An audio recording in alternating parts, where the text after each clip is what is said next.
guys, kaka-out ko lang sa work. Kuya, tricycle! Dahil naulan, wala po akong sasakyan. Naulan, mababasa ako ng motor.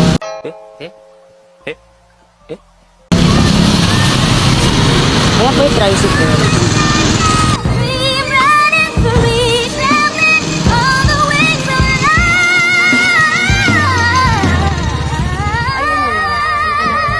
Kuya, lang po.